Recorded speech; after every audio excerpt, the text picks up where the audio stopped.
Now, I wanted to mention too, Kirk, you have, I believe, it's one of the most popular guitar instructional websites. Yeah. That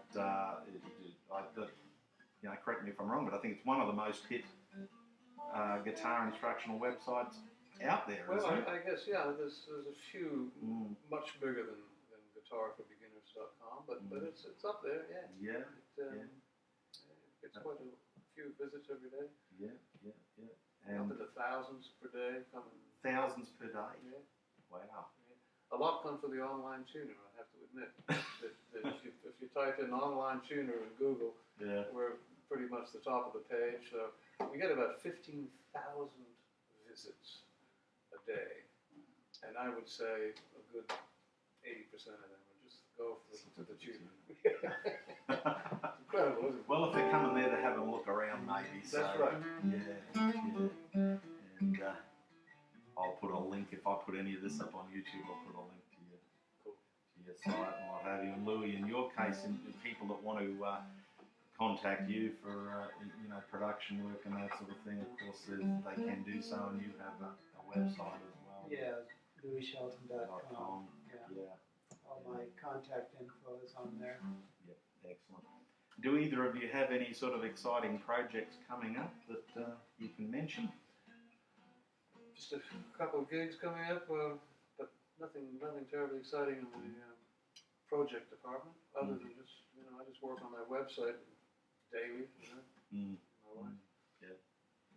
I just finished. I just went over and did some recording with Boss Gags. He got the old group together: David Page, David Hungate, myself, and we used the drummer Shannon Forrest out of Nashville. And we cut some new Boss Gags things. How is Boss? He's great. Yeah, he's great, man. I say that as if I know him. Yeah. And I'm working on a new CD for myself. For yourself, yeah. And so hopefully have that finished in a month or so. Excellent. Keep an eye out for that one.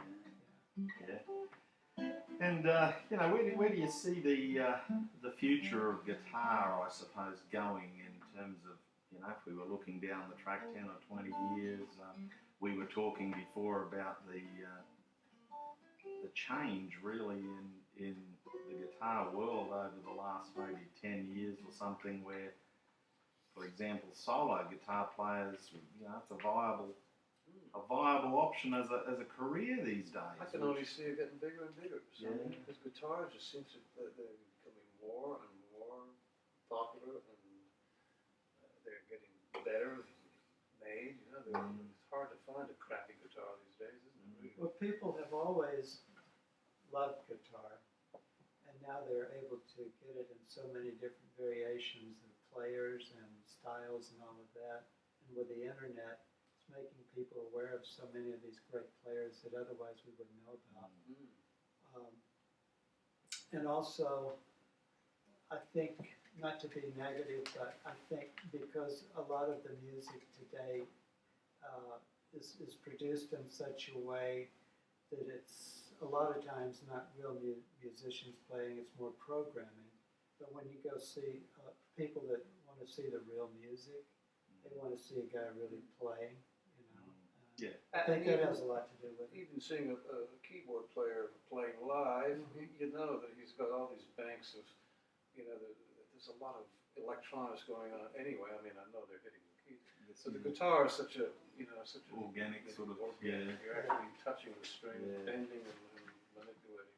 I have this discussion with lots of people about where music in general is going, and I'm be interested in your opinion on this. I think that we're in a really good time with the home recording scene.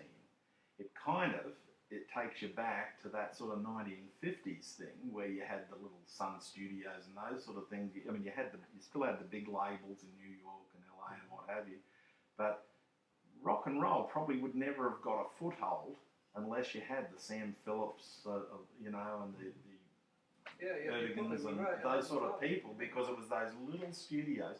And now we've got we've got a kind of similar situation in that you don't have to go to some big studio to produce something that's saleable. Yeah. And so people, and as you said, Louis, with the internet, people are seeing and hearing people that 20 years ago would have just laboured away in obscurity. Yeah. I really can't see electronic music, becoming the only music of the future somehow. I just can't see human beings accepting that as an art form the way. But there is a majority of people that really don't care. When you look at the big artists like Katy Perry or Lady Gaga, so much of that is programmed, and when they hear the music thumping in the clubs and stuff, they couldn't care less whether someone really played that or not. So there's that massive audience, but there's still, like, there's always been that, like even in the old days, there was a small group of people that liked jazz. Not everyone loved jazz, but you go to a jazz club and the people that love that stuff, they would be there. It's the same way, I think, with entertainment these days.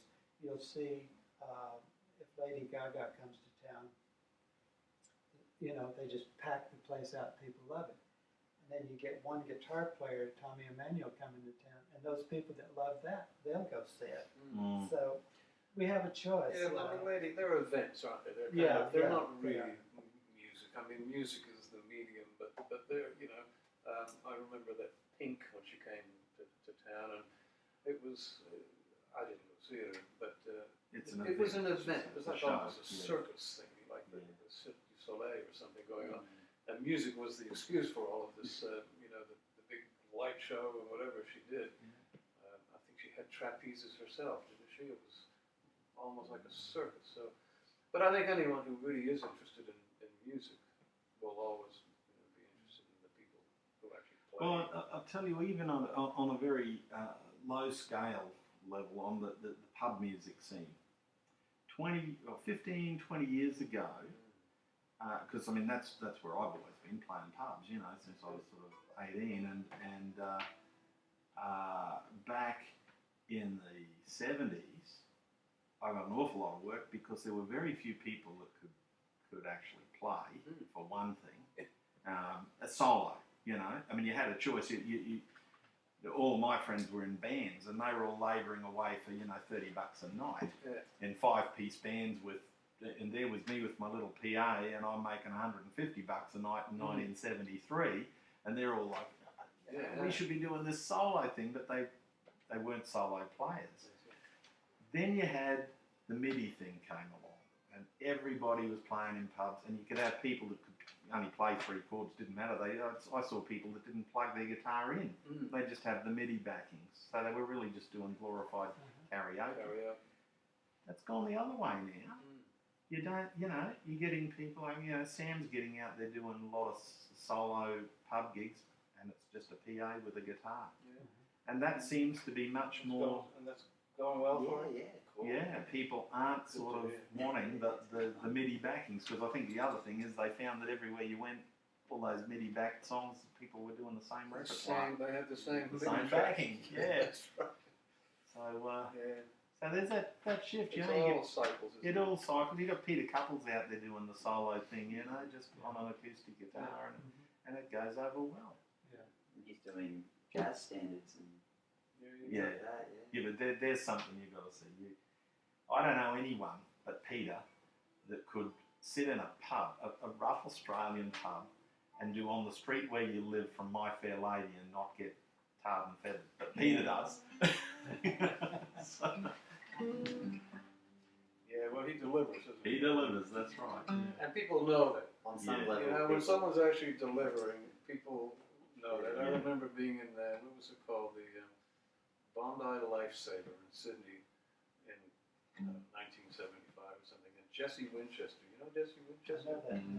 He came over and it was a rowdy crowd, and he just did something to the crowd with his eyes. I'll always remember this thing he did.